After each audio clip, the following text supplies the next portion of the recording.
Hi hello everyone, it's me Akshu. ಇದು ನನ್ನ second vlog.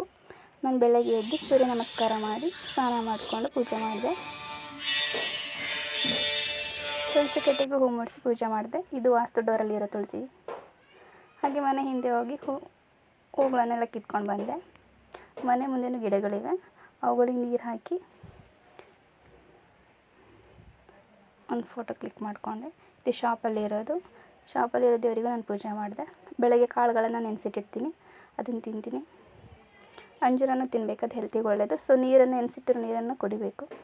Mummy tea ಮಾಡು ಅಂದರು, ಸೊ ಮಮ್ಮಿ ಟೀ ಮಾಡಿಕೊಟ್ಟೆ. ಹಾಗೆ ನೈಟ್ ನಾನು ಅಕ್ಕಿ ನೆನೆಸಿಟ್ಟಿದ್ದೆ ನೀರು ದೋಸೆ ಮಾಡೋಣ ಅಂತ. ಮಾರ್ನಿಂಗ್ ನೀರು ದೋಸೆ ಮಾಡಿದೆ, ತುಂಬ ಚೆನ್ನಾಗಿ ಬಂತು. ನೀವು ಟ್ರೈ ಮಾಡಿ ನೋಡಿ. ಪಪ್ಪ ಗದ್ದೆಗೆ ಹೋಗಿದ್ದರು, ವಾಕ್ ಮಾಡೋಕ್ಕೆ ಹೋಗ್ತಾರೆ ಡೈಲಿ. ಸೊ ತೋಟದಲ್ಲಿ ಪಪ್ಪಾಯ ಬೆಳೆದಿರಿದ್ರು, ಅದನ್ನೆಲ್ಲ ಮಾರ್ಕೆಟಿಗೆ ಕೊಟ್ಟು ಮನೆಗೆ ತೊಗೊಂಡು ಬಂದಿದ್ದು. ಸೊ ಟೇಸ್ಟ್ ಮಾಡಿ ನೋಡಿದೆ, ಚೆನ್ನಾಗಿತ್ತು. ಹಲಸಿನ ಹಣ್ಣು ನಮ್ಮ ತೋಟದಲ್ಲೇ ಬೆಳೆದಿರೋದು, ಇದು ತುಂಬ ಚೆನ್ನಾಗಿತ್ತು. ಟೇಸ್ಟ್ ಮಾಡಿ ನೋಡಿದೆ. ಡೈಲಿ ಪಪ್ಪ ವಾಕ್ ಮಾಡೋಕ್ಕೆ ಹೋಗ್ತಾರೆ. ಸೊ ಇವಾಗ ಮಳೆಗಾಲ ಅಲ್ವಾ, ಅಲ್ಲಿ ಮಶ್ರೂಮ್ ಬೆಳೆದಿರುತ್ತೆ, ಅದನ್ನು ತೊಗೊಂಡು ಬಂದಿದ್ದರು.